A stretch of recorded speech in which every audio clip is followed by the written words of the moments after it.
Group ជំរាបសួរពុកម៉ែបងប្អូនទាំងអស់គ្នានេះគឺជាប្រភេទថ្មមួយបែបដែល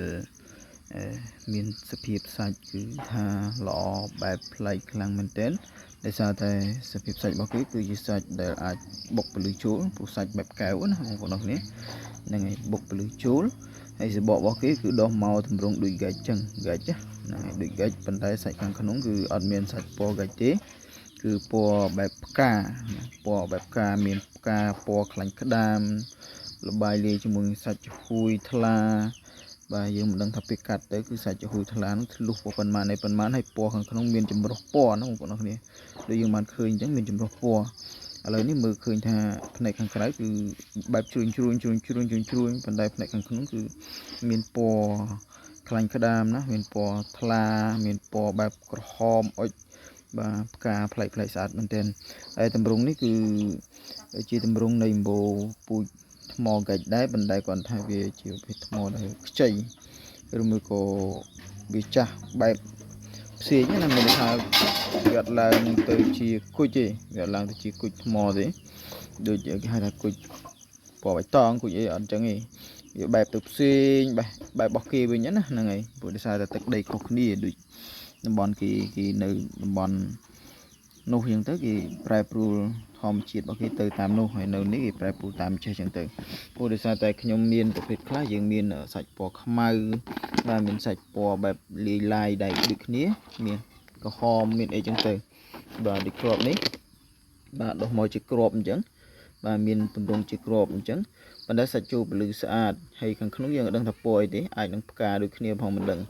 ហ្នឹងហើយអាចនឹងផ្កាអាចនឹងអីដូចគ្នាផងមិនដឹងអញ្ចឹងណាប៉ុន្តែសាច់របស់គេគឺស្អាតមកបងប្អូនគ្នាទឹកស្អាតពណ៌បែបប្លែកបាទប្លែកកម្រមានអ្នកមានណា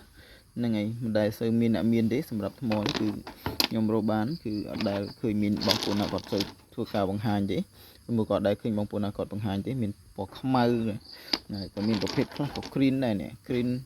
ប៉ុន្តែគ្រាប់ទីទូច green នេះសាច់អត់សូវល្អទេប៉ុន្តែយើងអាចយកទៅឆ្លាក់គឺស្អាតដូចគ្នាណា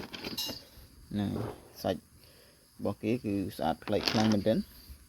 អញ្ចឹងខ្ញុំធ្វើវីដេអូបង្ហាញអំពីមួយគ្រាប់នេះគឺចង់ឲ្យបងប្អូនអរគ្នាបានឃើញបានស្គាល់បានយល់បានឃើញអ្វីដែលមានថ្មីប្លែកខុសពីធម្មតាបើ Jasper ជាទូទៅគឺសាច់របស់គេបែបកមួនល្អួតកមួតល្អហើយតម្រង់នៅក្នុងការដោះគឺមើលទៅគឺខុសគ្នាតែម្ដងយើងអ្នកនៅផ្ទាល់អ្នករកផ្ទាល់អ្នកជួបផ្ទាល់គឺ Jasper ហើយនឹងប្រភេទនេះខុសគ្នា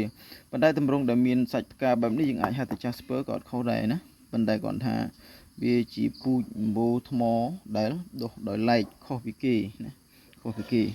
អញ្ចឹងទៅមុខទៀតមានអីដែលប្លែកពាក់ព័ន្ធជាមួយនឹងថ្មទាំងអស់នេះហើយនឹងធ្វើការសិក្សាស្វែងយល់បានយល់ដឹងច្បាស់ខ្ញុំនឹងធ្វើការថតបង្ហាញនិងធ្វើបទបង្ហាញបកស្រាយបញ្យល់បន្ថែមទៅកាន់ពុកម៉ែបងប្អូនទាំងអស់គ្នាអញ្ចឹងកុំភ្លេចចូលរួមតាមដាននៅក្នុង Channel YouTube របស់ខ្ញុំបាទក៏ដូចជា TikTok ហ្នឹងហើយនឹង Page បងប្អូនជួយគ្រប់គ្រងផងទៅហើយជាទូទៅគឺខ្ញុំធ្វើវីដេអូដើម្បីបង្ហាញប្រាប់ឲ្យបានស្គាល់បានយល់បានឃើញអ្វីដែលជាធនធានធម្មជាតិមានតម្លៃរបស់ខ្មែរយើងដែលខ្ញុំបានធ្វើការដើរជួបមួយគ្រាប់ក្តីពីរគ្រាប់ក្តីគឺយកមកធ្វើការសិក្សាបង្ហាញឲ្យបងប្អូនស្វែងយល់ទៅជាតម្លៃណាទៅជាតម្លៃព្រោះតម្លៃរបស់ខ្លះជាទូទៅនៅអន្តរជាតិគឺគេបានធ្វើការចែកចាយលក់ដូរក៏ដូចជាការប្រើប្រាស់ជាទូទៅហើយសម្រាប់ស្រុកខ្មែររបស់យើងមានបងប្អូនខ្លះក៏គាត់ទៅយកពីបរទេសមកប្រើប្រាស់ជាគ្រឿងលម្អជាគ្រឿងសក្ការៈក៏ដូចជាវត្ថុអនុស្សាវរីយ៍ល្អបែបប្រណិតសម្រាប់គ្រួសារសម្រាប់ខ្លួនឯងនិងជាលៀបជាជ័យផ្សេងប៉ុន្តែបើសិនជាយើងយកវត្ថុធាតុដើមធម្មជាតិនៅក្នុងទឹកដីខ្មែររបស់យើងជាទឹកដីអច្ឆរិយៈជាទឹកដីដ៏អស្ចារ្យយកមកប្រើប្រាស់បន្ថែមទៀតរត់តែមានប្រសិទ្ធភាពគុណប្រយោជន៍ខ្ពស់និងប្រកបទៅដោយក្តីស្រឡាញ់ការយកចិត្តទុកដាក់ហ្នឹងហើយអូខេចឹងមានប៉ុណ្នេះមានអ្វីដែលជាចំណុចខុសឆ្គងសូមមេត្តាខន្តីអភ័យទោសផងអរគុណសម្រាប់ការគ្រប់គ្រងកន្លងមកក៏ដូចជាបន្តទៀតជូនពរពុកម៉ែបងប្អូនទាំងអស់គ្នាទទួលបាននូវលាភនូវជ័យសិរីសុខស្ដីសុភមង្គលវិបុលសុខគ្រប់ប្រការគ្រប់ក្រុមគ្រួសារទាំងអស់គ្នា